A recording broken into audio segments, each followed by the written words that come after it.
ধরতে পারো না কোনো জিনিস? তোমার হাত কি কমজোর? ভিউয়ার্সরা জিজ্ঞেস করছে। না না, বেদাং খুব স্ট্রং, ও যে সুপারম্যান, ও এবারে আর পেন্সিল ফেলবেই না, আপনারা দেখুন। 1 2 3 4, ওটা ভেঙে দেখাতাম না, শক্ত করে ধরে থাকো, ভিউয়ার্সরা বুঝে যাবে। আর একবারও যেন পেন্সিল না পড়ে। 1 2। ভীষণ গুড বয়, ভীষণ গুড দিয়েছে এখানে ভিউয়ার্সরা, অনেকগুলো গুড দিয়ে দিয়েছে, গুডে ভরে গেছে পুরো কমেন্টে। এটা কত কমেন্ট এসছে, গুড, সব গুড। না না, এখন এখন এখন আগে আগে লিখে নাও, লিখে নাও, ভিউয়ার্সরা ভীষণ গুড দিয়ে দিয়েছে, আরো গুড আসছে। বলছে লেখো লেখো। আচ্ছা তুমি লেখো না, লেখো না, লেখো না, তুমি লেখো না, তারপর ভিউয়ার্সদের সাথে তুমি, তোমাকে তো দেখতে পাচ্ছে, তুমি কিছু বলো ভিউয়ার্সদের, তুমি লিখতে পারো? ভিউয়ার্সরা জিজ্ঞেস করছে, বলছে তুমি লিখতে পারো? পারি, লিখে দেখাও তাহলে। এবার ভিউয়ার্সরা কাউন্ট নিতে বলছে, 1 2 3 4 5 6। তুমি কিন্তু লিখছো না, বেলুনের দিকে চলে গেছো, ভিউয়ার্সরা দেখছে কিন্তু। 1 2 3 4 5 6 7 8 9 10। একটু বন্ধু ফ্রেন্ডশিপ পাতিয়ে দাও ওদের মধ্যে। হ্যাঁ, একটু কাছে কাছে লেখো। হ্যাঁ, ভেরি গুড।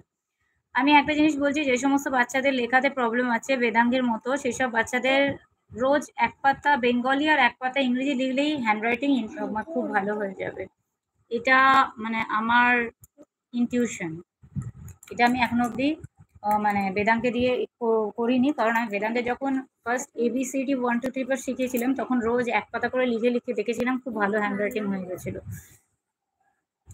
1 2 3 4 5 6 7 8 9। ফ্রেন্ডশিপ হবে ওদের মধ্যে, সেই জন্য কাছে কাছে লিখতে হবে ওদের। 8, ভেরি গুড, ফ্রেন্ডশিপ হয়ে গেছে, খুব পাক্কা ফ্রেন্ডশিপ। মাত্রা হয়েছে তো, মাত্রা না থাকলে কিন্তু মাথায় কিন্তু ঘুমটা নেই। 6 7 8 9 10 11। হ্যাঁ, বেদাং লিখছে লিখছে। না তুমি শক্ত করে ধরে রাখো।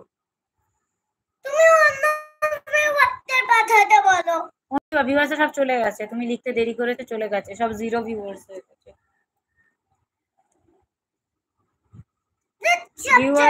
না না, আছে আছে ভিউয়ার্স, আপনারা যারা আছেন তারা একটু মানে এখানে কমেন্ট করবেন। আর আমার যেহেতু আলাদা করে লাইভ করা সম্ভব নয়, সেই জন্য আমি পড়ানো বা আমি যখন কাজে থাকি সেই টাইমটা আমি লাইভ করছি। আর যে ছোট্ট নতুন চ্যানেলটাকে সাবস্ক্রাইব করবেন। আপনারা যারা এখানে আসছেন তারা অবশ্যই হাফ অ্যান আওয়ার মিনিমাম থাকবেন, একটা লাইক একটা সাবস্ক্রাইব দেবেন, নইলে আমাদের ওয়াচ টাইম কমপ্লিট হবে না। আর যদি ভালো না লাগে তাহলে দেখবেন না, কোনো ব্যাপার নয়।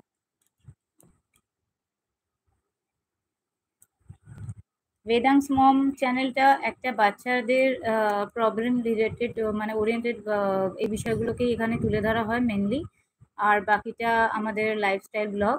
তো যাদের ভালো লাগবে তারা অবশ্যই থাকবেন, আর মিনিমাম হাফ অ্যান আওয়ার থাকবেন। বাহ, একটু হ্যান্ডরাইটিংটা সুন্দর হচ্ছে, মাত্রা দেবে, খুব সুন্দর হচ্ছে। আচ্ছা, বাচ্চাদের যদি কোনো মায়েরা আমার এই ভিডিওটা যখন দেখবে, তখন আমি বলছি, এটাকে আমি আপলোড করে দেবো, যখন বাচ্চা লিখতে পারছে না তখন কিন্তু বাচ্চাকে বলবে না যে এটা হচ্ছে না, ওটা হচ্ছে না, এটা ভুল হচ্ছে, ভুল বলবেই না, কারেক্ট করাতে থাকতে হবে এবং সব সময় একটা করে গুড দিতে হবে, কারণ ওদের প্রত্যেকটা প্রচেষ্টা, ছোট ছোট প্রচেষ্টাই ওদেরকে সেলফ কনফিডেন্সের দিকে নিয়ে যাবে। ওদেরকে যত আপনি ভালো বলবেন, ওদের ভালো করার ইচ্ছেটা তত হবে। মানে আমরাও এইভাবেই, মানে আমার হ্যান্ডরাইটিং, আমি প্রথমে লিখতে পারতাম না, একদম ছোটবেলার কথা, গল্পটা বলছি, লিখতে পারতাম না এবং স্পেলিংয়ে অনেক ভুল ছিল, কিন্তু আমার মা এত লিখিয়েছিল যে আমার হ্যান্ডরাইটিং এত ভালো হয়ে গেছিলো, ক্লাসে আমার হ্যান্ডরাইটিং, মার্কস আমার কত বাড়তো সেটা আমি যা বলতে পারছি না এখানে, কিন্তু আমার মেন যেটা ব্যাপার ছিল, মার্কস তো সবাই তো অ্যাভারেজ, এটা নিয়ে কোনো ব্যাপার না, মার্কস কেউ বেশি পাবে কম পাবে মিডিয়াম পাবে, ওটা কিন্তু ভেঙে যাচ্ছে, তুমি করো, আমি ভিউয়ার্সদের সাথে গল্প করছি, কিন্তু না তুমি ওটা খুলছো তাই খুলে যাচ্ছে, ওটা আমি ঠিক করে দেবো, তুমি খুলে ভিউয়ার্সরা দেখতে চাইছে।